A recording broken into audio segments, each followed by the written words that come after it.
That's right, strapping, because we have another one. This woman is going super viral right now because she is upset at her boyfriend, who was put in charge of holding all the snacks to give her as she ran her marathon, and instead he ate all of them. So she didn't have anything to refuel her during the marathon, and that's super bad. Before we dive in, make sure you like, comment, repost, and follow along for more. But this on top of the woman whose husband packed her dog food this week as a joke for lunch. And the men who didn't think the females in their office could guess what a gaming chair or the EA Sports logo was. It's been overall a really bad week for men's branding as a whole. And a lot of people are saying things like, oh, this man was clearly trying to sabotage you, he's out to get you, blah, blah, blah. I actually, for once, don't think it's that deep.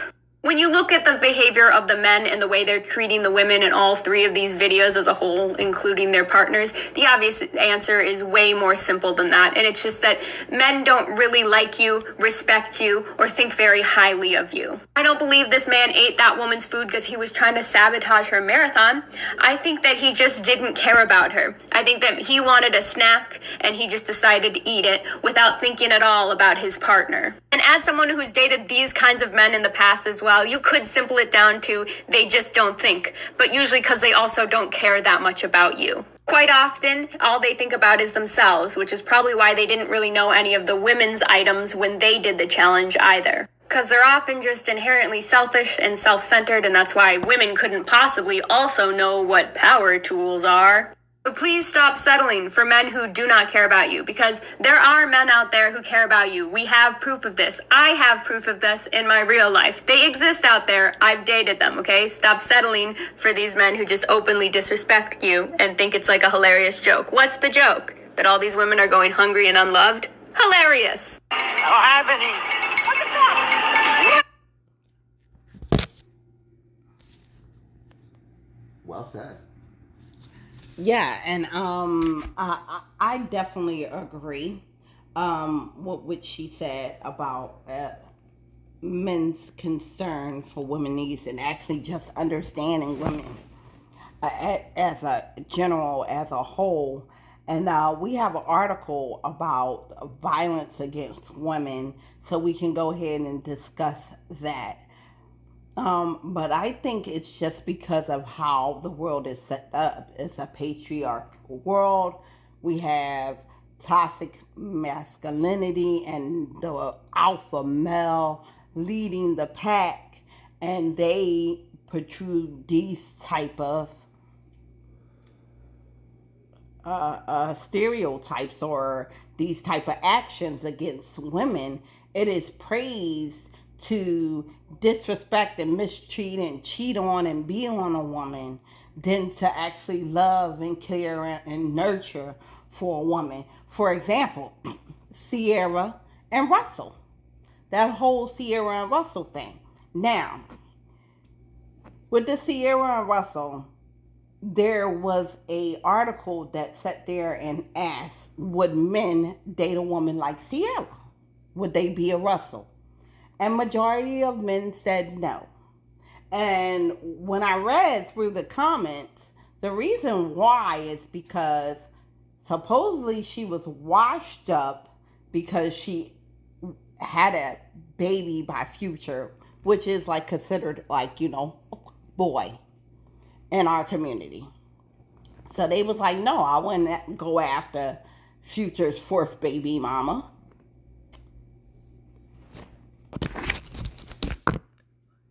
So it just amazed me that the men diminished this woman's and her worth based off of who she had one child by, when most men nowadays say they will not get married. So you're not marrying women, you're making women baby mamas. And then two, Sierra, we talking about Sierra had her own money. And she had one child. A type of woman like Sierra, you lowered her to who her child's father was, not her accomplishments and what she did at a young age in the industry. And she wasn't ran through being in the industry.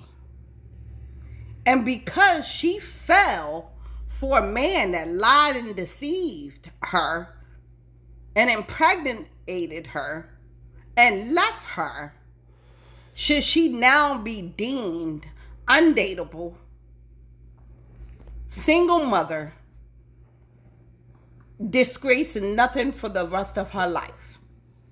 Not to mention, they were engaged. It wasn't like they were just together. They were Exactly. engaged. Deceived. Yep. By this man. So you diminished her and all her accomplishment in which she did, because Tierra wasn't what y'all call, those type of women.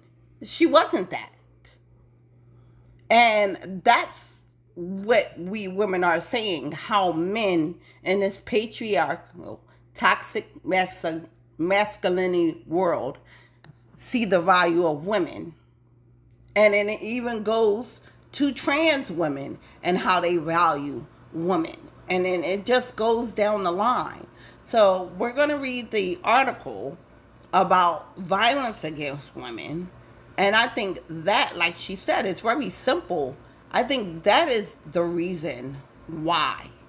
We don't praise the man that nurtures and cares for his family and a woman. Yeah. So the news article that I did find, the most recent article about violence against women, is an article about an article about violence against women. Another reason we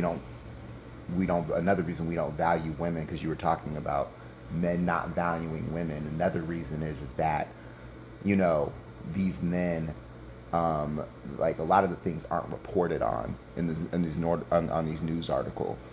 And so I found a news article that talks about how violence against women is underrepresented and underreported even today. There's been strides, but there's still a lot of things that aren't being reported. Yeah, I mean, I think also too, we women, I know me personally, just speaking personally as a black woman, I may not report or call the cops on my mate because I'm a black woman dating a black man, and I don't want to put him in any kind of jeopardy because I know the justice system is unfair. So even though I'm being abused, a lot of times I probably would not report it. You know what? I'm not even going to say a lot of times I'm not even going to lie to you. I did not report it, and that is the reason why. And I sat there and I took it. And I took it, and I was also raised to, in the type of household that I was brought up in, that, hey, this is men and this is love. So that's also another reason. But here go the article, guys. All right. So the article is titled, "Half the World, Only a Quarter of the News. Women appear or are heard in just 26% of all broadcast, radio, and print clips." Now, this article is brought to you by unwomen.org. They're an organization for all women and girls. Women make up half of the global population, yet just a quarter of those who are seen or heard in the news. This statistic has barely changed in the last 15 years, with a mere 9-point change in 30 years.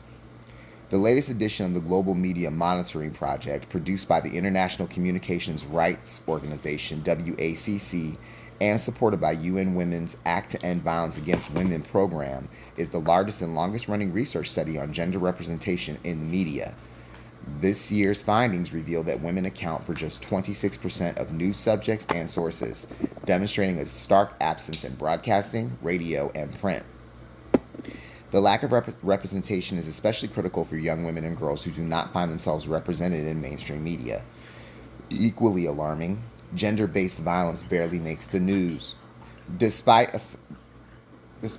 affecting half the world's population, fewer than 2 in 100 stories cover the abuse that far too many women experience. In addition, only 2 of every 100 stories clearly challenge stereotypes, confirming that news media remains a sticky barrier to gender equality by reinforcing existing biases.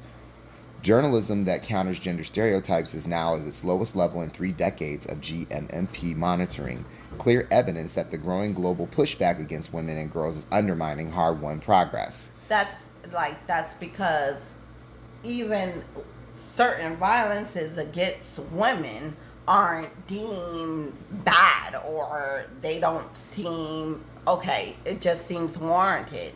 Like back in the day, how it was okay to beat your wife. Some of that still flies and passes. But yeah, it still go on, just like everything else. Nothing has changed. It's just been disguised, cover up, put makeup on, and presented a different way. Yeah. And it's not being. I was just like, and it's not being represented in the media, which is the biggest problem. Yeah, because they have the option to choose which stories they run, and they choose not to run certain stories. Exactly. Media reflects reality, and is essential for democracy and a fair and equal world for all women and girls. But when women are missing, democracy is incomplete, said Kirstie Maddie, UN Women Deputy Executive Director. In today's backlash against gender equality, these findings are both a wake-up call and a call to action. A radical rethink is needed so that media can play its role in advancing equality. Without women's voices, there is no full story, no fair democracy, no lasting security, and no shared future. Despite this sobering picture, there has been progress in some areas. For example, 41% of reporters in traditional news articles are now women, an improvement from 28% in 1995.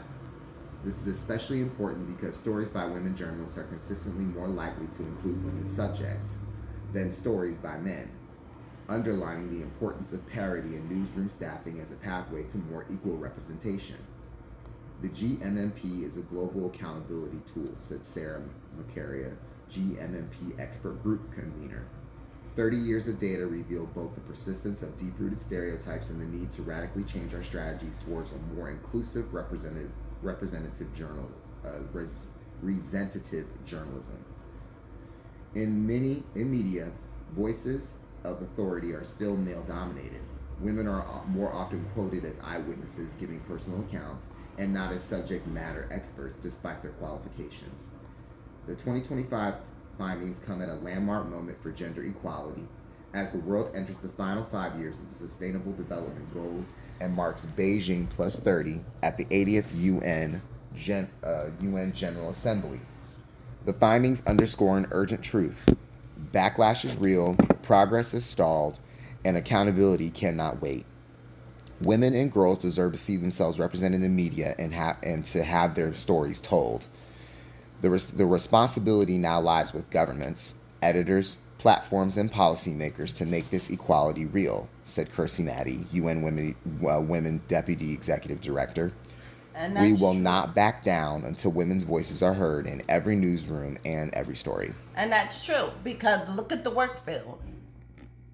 Predominantly ran by men. And every industry. Yep. So look at this. Once again, we're trying to determine and pull out a list of the Epstein files. But we don't have access to it. It's not being revealed because it's men on this list. And they're protected. So disregard the little girls and the damage that they've done for the development of little girls. We're protecting the men that actually did these crimes because they're powerful men. And that's across all media. Because that's our influence. And that's who put out the media. Absolutely. And now we see that it's a petition for a lot of states to change the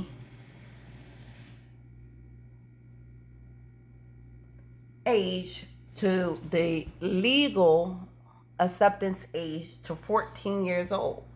Oh, yes. Age of consent. Yes. To 14 years old for little girls. Yeah.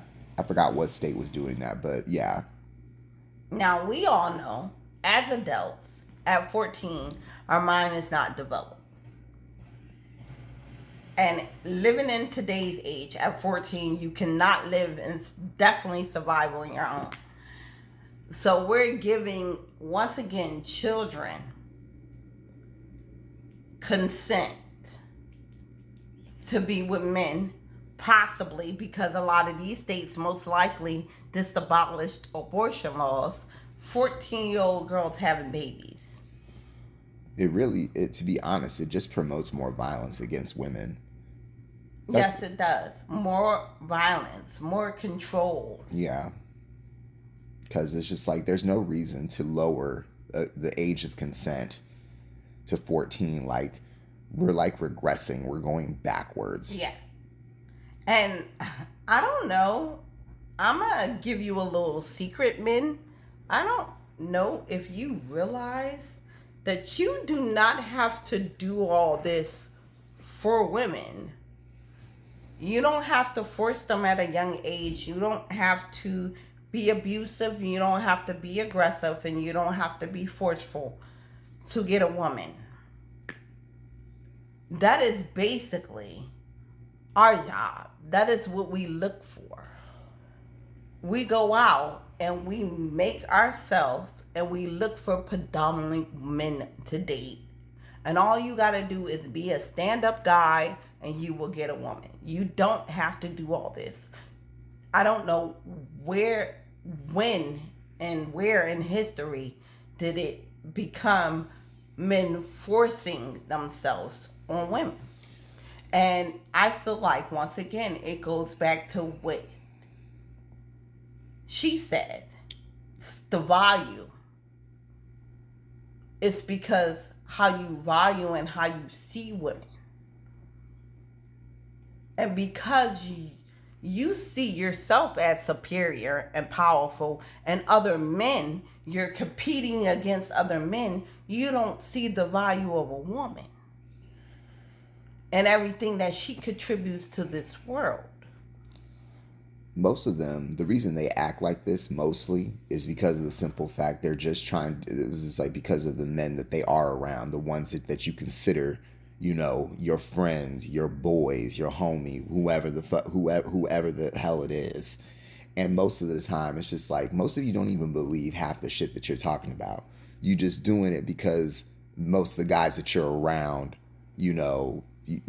follow this type of like real toxic ideology. Toxic vessel. You know what I'm saying? Some of these red pillar, podcasts that a lot of these black men be listening to and be getting horrible advice. And all it does is promote, the patriarchy, promotes white supremacy, and it supports promotes misogyny. So it's all these different things. And most of you just really need to do a better job of the men that you are around, the ones that you call friends.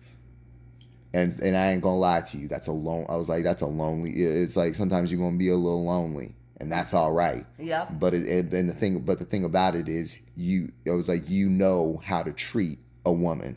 And you won't be lonely because you'll actually find internal happiness. We are not made to be alone. We are singular until we become one, guys. And that's together. 2, if you value anything, one thing about human beings is we value our life. We do a lot of things for basic survival. And a African man put it so much better. I can't find the video.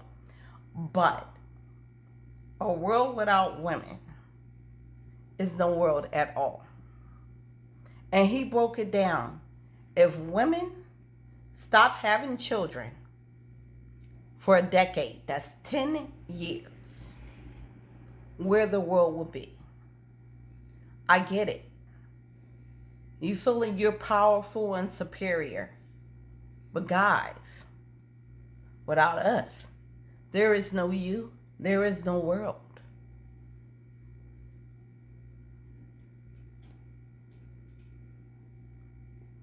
It's going to take a minute for a lot of them to understand that. Unfortunately.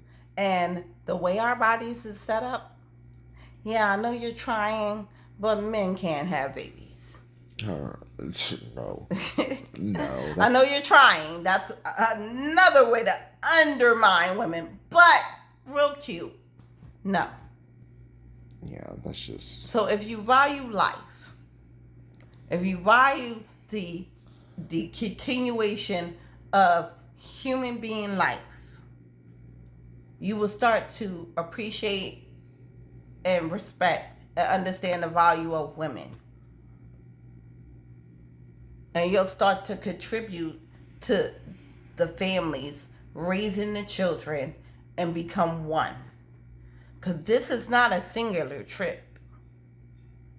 It was never meant to be that way. At all. Like everything in the world, we were made to work together to make it function. And if you eliminate one, then there's no progression.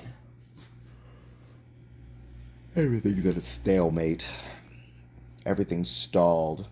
You know, it was just like in the article. Not stalled. We will basically become deceased. Mm-hmm. Well, yeah, progress would be stalled, though. That's what I'm saying. The progress would be stalled. We will become deceased. Without women, we do. Without men, we do. Now, one thing that we can do is possibly maybe preserve your sperm. I don't think artificial sperm can impregnate a woman. So we'll have to look into that. I really don't want to look into that because me personally, I don't want a world without men. Like she said, there are some good ones out there. There definitely is. So, y'all are not all bad. No, I don't even want to go there. Like, y'all are not all bad. I love men. No. World full of bitches, I'm good. I mean, hey, I don't know why y'all want a world full of niggas either. But anyway.